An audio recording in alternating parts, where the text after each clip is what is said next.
Cuando mi propio hijo me dio la primera bofetada, el sonido resonó en la sala como un disparo.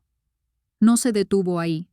Fueron 5 golpes secos en mi rostro mientras su esposa aplaudía y él gritaba que me sacaran de mi propia casa para enviarme a un asilo. Caí al sofá aturdida, con el sabor metálico de la sangre en la boca y el pómulo palpitando. Pero el dolor físico no fue nada comparado con sentir cómo mi corazón de madre se rompía en 1000 pedazos irreparables. Él pensó que me había destruido para siempre, pero no. Sabía que 10 minutos después, el timbre de la puerta traería la justicia divina vestida de verde olivo. Suscríbete al canal y activa la campanita ahora mismo, porque esta historia real te enseñará que la dignidad no tiene precio. Tienes que quedarte hasta el final para descubrir cómo el destino puso a cada uno en su lugar exacto. Soy Rosario, tengo 74 años y he vivido toda mi vida cuidando mi hacienda en las tierras de los Altos de Jalisco. Esta es la historia de cómo de mi vejez se convirtió en mi mayor prueba de fortaleza. Estaba yo parada frente al fogón en esa cocina inmensa de techos altos que ha visto pasar a 3 generaciones de mi familia, sintiendo como el calor de la leña me subía por las piernas. El olor a chile guajillo tostado, a comino y a orégano fresco lo llenaba todo, impregnándose en las cortinas de encaje y hasta en mis propios poros. Estaba preparando birria. Fíjate lo irónico de la vida. Estaba cocinando el platillo de fiesta, el mismo que serví en el bautizo de mis hijos y en la boda de mi nieta. Pero esta vez no había música ni alegría. Esta vez estaba preparando el banquete para recibir al notario y al hombre que venía a quitarme mi casa. Bueno, a comprarla, como insiste mi hijo Julián cada vez que me ve llorar. Pero para mí se siente como si me estuvieran arrancando la piel a tiras. Mientras picaba la cebolla finamente, mis manos no dejaban de temblar sobre la tabla de madera. Y mira que no era solo por esta artritis que me ha dejado los dedos chuecos y adoloridos después de tantos años de jalar las riendas del tractor, de ordeñar vacas en la madrugada y de desgranar maíz hasta que se me abrían las yemas. No, este temblor venía de mucho más adentro. Venía del miedo. Levanté la vista un momento y ahí estaba la foto de mi Rogelio, que en paz descanse, colgada en la pared principal, me miraba desde el marco de madera vieja con su sombrero de lado y esa sonrisa tranquila que me enamoró hace 50 años. Sentí una vergüenza terrible que me quemó la cara. Le hablé bajito entre el vapor de la olla que empezaba a chiflar, pidiéndole perdón por lo que estaba a punto de hacer, por no haber tenido la fuerza suficiente para defender la tierra que él cuidó con su vida para nosotros. En eso estaba perdida en mis pensamientos y secándome una lágrima traicionera con la punta del delantal cuando entró Julián. Mi hijo menor, el consentido, ¿para qué te miento? Siempre fue mi debilidad. Entró a la cocina como un ventarrón azotando la puerta mosquitera, sin siquiera darme los buenos días, ni preguntarme cómo amanecí o si me dolían las piernas con la humedad. Lo primero que vi fue cómo revisaba su reloj de marca una y otra vez, compulsivamente, con esa desesperación nerviosa que se le ha metido en el cuerpo últimamente y que lo hace sudar frío, aunque la mañana estaba fresca aquí en Los Altos. Se acercó a la mesa donde yo ya tenía dispuestos los platos de barro, y sin mirarme a los ojos, me soltó de golpe la pregunta que me heló la sangre. Me cuestionó si ya estaba todo listo. Con una impaciencia que lastimaba, me advirtió, con un tono seco y duro que nunca antes había usado, conmigo, que no se me ocurriera arrepentirme a la mera hora. Me dijo casi gritando que necesitaba esa firma hoy mismo, que no podía esperar ni un minuto más porque sus compromisos no tenían paciencia. Ándele pues, mijo, pensé yo con el corazón apachurrado. ¿En qué momento te volviste tan ajeno? Su voz no tenía ni una pizca de cariño, solo urgencia y ambición. Sentí un nudo apretado en la boca del estómago, de esos que avisan cuando viene una desgracia grande. Mi madre siempre decía que el corazón de una madre nunca se equivoca y el mío me estaba gritando a voces, que vender la hacienda era un error fatal, que nada bueno podía salir de darle gusto a la avaricia. Pero ahí estaba yo sirviendo la salsa, acomodando las servilletas bordadas que hice cuando me casé, fingiendo que todo estaba bien mientras por dentro sentía que estaba traicionando a mis ancestros.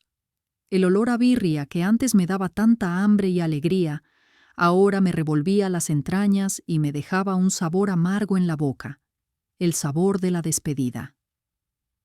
Mientras servía la carne en los platos, no pude evitar que la memoria me traicionara y me llevara 20 años atrás, justo al día en que enterré a mi Rogelio.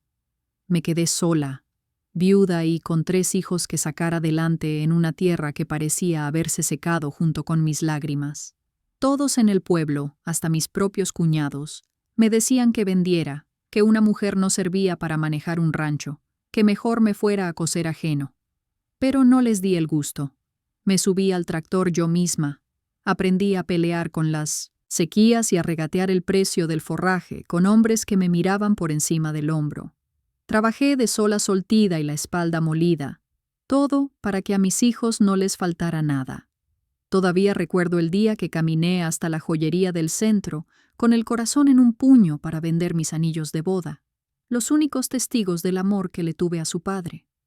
Lo hice para pagar la titulación de Julián en Guadalajara, pensando que estaba invirtiendo en su futuro, diciéndome a mí misma que valía la pena quedarme sin ese oro en los dedos, y mi hijo regresaba convertido en un hombre de bien. Qué lejos quedaron esas promesas de niño cuando se me colgaba del cuello y me juraba que cuando fuera grande me iba a comprar una casa de reina y que nunca me dejaría trabajar. El Julián que tenía ahora frente a mí en la sala mientras esperábamos al notario no era ese niño cariñoso, ni tampoco el licenciado exitoso que yo soñé.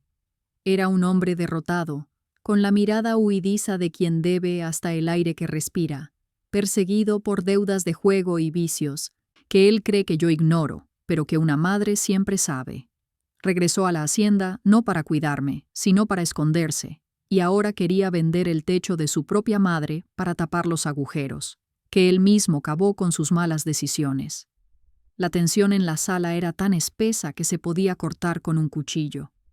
Fue entonces cuando Julián, sin siquiera un poco de vergüenza, se acercó y me susurró con voz demandante que había un cambio de planes. Me dijo que cuando llegara el notario, yo tenía que instruir que el cheque saliera exclusivamente a su nombre. Sentí que el suelo se me abría bajo los pies. Me enderecé en mi silla sacando fuerzas de donde ya no tenía, y le dije con claridad que eso no iba a pasar. Le recordé que esta tierra era mi único patrimonio, lo único que me quedaba para asegurar mi vejez y mis medicinas, y que además lo justo era repartir lo que quedara con sus hermanas, porque ellas también son hijas de su padre. Al escucharme mencionar a sus hermanas y mi negativa a darle todo el control, la cara de Julián se transformó.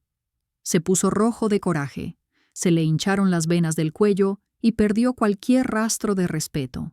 Se paró frente a mí y me gritó cosas que nunca pensé escuchar de la boca que yo misma alimenté. Me echó en cara que yo ya había vivido suficiente, que mi tiempo ya había pasado y que él era quien tenía la urgencia y la necesidad. Ahora, con una crueldad que me partió el alma, me gritó que para qué pensaba tanto en mis hijas si ellas ni siquiera se dignaban a visitarme, que me habían olvidado y que el único que estaba aquí era él. Sus palabras se me clavaron como puñales, porque aunque fueran dichas desde la rabia y la manipulación, tenían ese filo de verdad que usan los hijos ingratos para desarmar a sus madres. En ese momento entendí que para mi hijo yo ya no era una persona, sino un estorbo entre él y el dinero. Me quedé mirándolo fijamente, buscando en sus ojos algún rastro del niño que alguna vez arrullé. Pero solo encontré un vacío oscuro y una rabia que no reconocí. Con una calma que me salió de las entrañas, quizás prestada por la misma tierra de los altos que tanto defendí. Le dije firmemente que no iba a diezmar. Le dije que mi dignidad y mi futuro no eran negociables. Fue como si hubiera jalado el gatillo de un arma cargada. Julián perdió la razón por completo. No vi venir el movimiento de su brazo. Solo sentí el estallido en mi cara. El sonido seco de la primera bofetada resonó en la sala silenciosa como un disparo, rompiendo el aire y mi corazón al mismo tiempo. Antes de que pudiera siquiera procesar el dolor, vino la segunda y luego otra. Y otra más. Fueron 5 en total, 5 veces que la mano de mi propio hijo, esa mano que yo enseñé a persignarse, se estrelló contra mi rostro con la intención de lastimarme. El impacto me hizo perder el equilibrio y caí pesadamente sobre el sofá de terciopelo verde, ese que mi Rogelio compró para nuestros aniversarios. Me sentí aturdida con un zumbido ensordecedor en los oídos y el mundo dándome vueltas. En mi boca sentí de inmediato ese sabor metálico inconfundible de la sangre. Me había roto el labio por dentro, pero lo que escuché a continuación fue peor que los golpes. Escuché aplausos lentos, burlones, crueles. Alcé vista borrosa y vi a Vanessa, mi nuera, aplaudiendo desde el rincón con una sonrisa torcida en la boca. Dijo con una satisfacción venenosa que por fin alguien ponía en su lugar a esta vieja terca. Celebraba mi humillación como si fuera un triunfo. Sin una pizca de humanidad, Julián, lejos de arrepentirse al verme caída y sangrando, parecía haberse envalentonado con la violencia. Estaba fuera de sí, caminando de un lado a otro como un animal enjaulado. Me gritó con una voz que desconocí, ordenando que me sacaran de ahí, refiriéndose a mí como una vieja asquerosa. Gritó que ya no me soportaba, que lo tenía harto con mis reglas y mi moral anticuada, y que mi destino debía ser un asilo donde dejara de estorbarle. Cada palabra era un golpe más fuerte que los físicos, despojándome de mi rol de madre, de mi autoridad y de mi dignidad en mi propia casa, temblando como una hoja, no por miedo a morir, sino por el horror de lo que acababa de vivir. Me levanté del sofá apoyándome en los muebles para no caer de nuevo. No dije nada. No había nada que decir. Caminé arrastrando los pies hacia mi recámara, sintiendo las miradas de odio en mi espalda, y cerré la puerta con llave, girando el pasador con dedos torpes. Me acerqué al espejo del tocador y lo que vi me heló la sangre. Mi pómulo ya estaba comenzando a ponerse morado, hinchado, deformando las facciones que mi esposo tanto amó. Me toqué la piel con suavidad y, curiosamente, no lloré. Mis ojos estaban secos, áridos como la tierra en sequía. El dolor era tan profundo, tan absoluto, que había secado mis lágrimas de golpe. En ese silencio sepulcral de mi cuarto, rodeada de mis santos y mis recuerdos, sentí algo quebrarse definitivamente dentro de mí. Supe, con una certeza aterradora, que el hijo que yo parí, el Julián que yo amaba, había muerto en ese instante, asesinado por la avaricia de este hombre extraño que ahora ocupaba su lugar. Pasaron apenas 10 minutos, pero ahí encerrada, con el corazón latiéndome en la garganta y el dolor pulsando en mi pómulo, se sintieron como 10 años de oscuridad. De repente, el timbre de la entrada principal sonó, retumbando en toda la casa como una campana de juicio. Escuché los pasos apresurados de Julián, viéndolo casi a través de las paredes, alisándose la camisa y ordenando a Vanessa con un siseo nervioso que se compusiera, que pusiera cara de gente decente, porque el dinero había llegado. Él creía que iba a abrirle la puerta a su salvación financiera, al comprador manso que traería el cheque para borrar sus deudas, pero no sabía que la justicia divina a veces llega vestida de verde olivo. Yo sabía que tenía que salir, no por él, sino por mí, porque esta era mi casa y yo no me iba a esconder como una criminal en mi propia recámara. Me pasé el rebozo por la cabeza, intentando inútilmente cubrir la hinchazón morada que ya me cerraba el ojo izquierdo, y abrí la puerta. Caminé hacia la sala arrastrando los pies, y al llegar el silencio que encontré fue sepulcral, más pesado que el de un velorio. Julián estaba pálido, con la mano todavía en el picaporte, paralizado, porque quien estaba en el umbral no era solo un comprador cualquiera, era don Anselmo, un hombre de los de antes, de sombrero y palabra de honor, ganadero respetado en todos los altos. Y lo que más le dolía a mi hijo en ese momento, su propio padrino de bautizo. Pero don Anselmo no venía solo. A su lado, con el rostro serio y la mano en el cinturón, estaba el comandante de la Guardia Nacional. Bendita sea Lupita, mi empleada doméstica, que al escuchar los primeros gritos y los golpes, se había escabullido por la puerta del patio para pedir auxilio, sabiendo que la vida de su patrona valía más que su empleo. Cuando entré en el campo de visión de todos, el tiempo se detuvo. Don Anselmo se quitó el sombrero lentamente con los ojos clavados en mi rostro desfigurado. Su mirada pasó de la incredulidad a una dureza de piedra. Julián intentó balbucear una excusa, algo sobre un accidente, sobre que yo me había caído, pero las palabras se le atoraron en la garganta ante la mirada de su padrino, don Anselmo, con una voz grave que hizo temblar los cristales. Le dijo que él había venido a comprar una hacienda de gente de bien, no a financiar a un cobarde capaz de levantarle la mano a la mujer que le dio la vida y que se quitó el pan de la boca para hacerlo hombre. Le dijo que le daba asco compartir su sangre espiritual con él. El comandante no esperó más. Dio un paso adelante y antes de que Julián pudiera siquiera intentar huir, le giró los brazos a la espalda. El sonido metálico de las esposas, cerrándose fue lo único que se escuchó en la sala, más fuerte que cualquier grito. Lesiones y violencia familiar en flagrancia, dijo el oficial con frialdad. Y fue ahí, al sentir el frío del acero en las muñecas y ver el desprecio absoluto en los ojos de su padrino, que el macho, el hombre que hace 10 minutos me golpeaba y me gritaba, se desmoronó por completo. Julián cayó de rodillas al suelo, arrastrado por el peso de su propia ruina. Rompió a llorar como un niño asustado, con un llanto feo y desesperado, moco tendido y cara roja.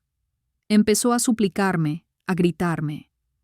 «Mamá, mamita, perdóname», pidiéndome que le dijera al comandante que todo era un error, que retirara los cargos, que no dejara que se lo llevaran. Me rogaba por la memoria de mi esposo, por Dios, por lo que fuera. Vanessa, pálida como un papel, se pegó a la pared, aterrada de que se la llevaran a ella también. Yo me quedé ahí parada, mirándolo desde arriba. Lo vi retorcerse en el suelo, manchando sus pantalones de marca, y por primera vez en mi vida no sentí el impulso de agacharme a levantarlo. Lo miré y no vi a mi hijo. Vi a un extraño que había roto algo que ni el amor de madre puede pegar. Me mantuve hinto, firme como un roble viejo, mientras el eco de sus súplicas rebotaba contra mi silencio. Ver a tu propio hijo ser arrastrado por la policía, con las manos esposadas a la espalda y la cara descompuesta por el llanto, es una imagen que ninguna madre debería tener que guardar en su memoria. Pero ahí estaba yo viéndolo todo desde la puerta, como si fuera una pesadilla de la que no podía despertar. Cuando el comandante me miró y me preguntó con delicadeza si quería otorgar el perdón ahí mismo para que lo soltaran, sentí que el corazón se me partía en 2 mitades sangrantes. Una parte de mí, la madre que lo arrulló y que vendió sus anillos para darle estudios, quería gritar que sí, que lo soltaran, que era mi muchacho. Pero la otra parte, la mujer que acababa de recibir 5 bofetadas y que había sido tratada como un estorbo inservible, apretó los dientes y negó con la cabeza. No retiré los cargos. Dejé que se lo llevaran. Ándele, pues. Pensé con un dolor inmenso. Que aprenda a la mala. Lo que no quiso aprender a la buena. A veces el amor de madre también tiene que ser justicia. Aunque queme por dentro. En cuanto a la patrulla, se llevó a Julián, la valiente de mi nuera. Esa tal Vanessa que minutos antes aplaudía mi desgracia, no esperó ni un segundo. Salió corriendo como alma que lleva. Él se subió a su coche lujoso y arrancó rechinando llanta, dejándome ahí con mi vergüenza y mi dolor. Ni siquiera volteó a ver qué pasaba con su esposo. Don Anselmo se acercó a mí con el sombrero en la mano y los ojos agüitados pidiéndome una disculpa que no le correspondía dar. Me dijo que yo era mucha mujer para tan poco hijo y se despidió prometiendo que estaría pendiente de mi seguridad. Cuando cerré la puerta, la casa se me vino encima. El silencio en la hacienda pesaba más que, las piedras del camino. Caminé de regreso a la cocina, arrastrando los pies que ya no me respondían. Ahí estaba la olla de barro con la birria, todavía tibia, soltando ese olor a fiesta que ahora me daba náuseas. La comida, preparada con tanto esmero para celebrar una venta que nos iba a salvar, se quedó ahí, intacta, enfriándose como testigo mudo de la tragedia. Nadie la probó. Me serví un vaso de agua con las manos temblorosas y me fui a sentar a mi mecedora frente al ventanal que da al campo. El sol ya se estaba metiendo, estaba pintando de naranja las tierras que Julián quiso arrebatarme y me toqué la cara.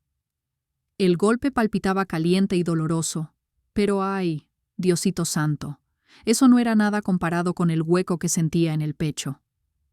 Me acordé de lo que me había explicado el licenciado hace tiempo, esas letras chiquitas de la ley que uno nunca piensa usar. Me dijo que la ingratitud, y más cuando hay violencia, es causa suficiente para desheredar a un hijo, para revocar cualquier donación. Hoy entendí que la ley de los hombres a veces coincide con la ley de Dios. Julián no solo perdió su libertad esa tarde, perdió su derecho a esta tierra. Perdió la herencia que su padre construyó con tanto sudor y, lo más triste, perdió a su madre. Porque aunque yo siga viva, la madre que confiaba ciegamente en él se murió con la primera cachetada. Ya entrada la noche, con el cuerpo adolorido y el alma en hilos, me levanté y fui hasta mi pequeño altar en el pasillo. Prendí una veladora nueva y me hinqué, aunque las rodillas me lloraran. Miré a la Virgencita de San Juan de los Lagos, nuestra protectora aquí en los Altos, y me persigné. No le pedí que sacara a Julián de la cárcel. Él tiene cuentas pendientes que pagar, y un hombre debe hacerse responsable de sus actos. No, mi petición fue otra. Le pedí con toda mi fe que le salvara esa alma podrida que tiene, que le quitara la ambición y el rencor, y que algún día, cuando pague lo que debe, pueda encontrar paz. Me quedé ahí un largo rato viendo la flama bailar, entendiendo por fin que la dignidad de una madre no tiene precio, no se vende ni se negocia, y que la justicia divina, igual que la legal, a veces tarda, pero siempre llega tocando el timbre cuando uno menos lo espera. Han pasado 6 meses desde aquella tarde amarga. Julián sigue enfrentando su proceso legal tras las rejas. Aunque mi corazón de madre sangra, sé que es la única forma de que enderece su camino. Mis hijas, al enterarse de la verdad, han vuelto a acercarse a la hacienda, rompiendo poco a poco el silencio que nos separaba. Hoy sigo aquí, dueña de mi tierra y de mi destino, curando mis heridas bajo el sol de los Altos, convencida de que hice lo correcto. Recuerden esto siempre. El amor de madre es incondicional, pero jamás debe estar por encima de nuestra propia dignidad y seguridad. Mi consejo es firme: protejan legalmente su patrimonio y nunca cedan sus bienes por presión o chantajes emocionales. La ingratitud es causa justa para cerrar la puerta. ¿Y tú? ¿Alguna vez has tenido que poner límites duros a tus propios hijos para darte a respetar? Con cariño, Rosario, 74 años, M.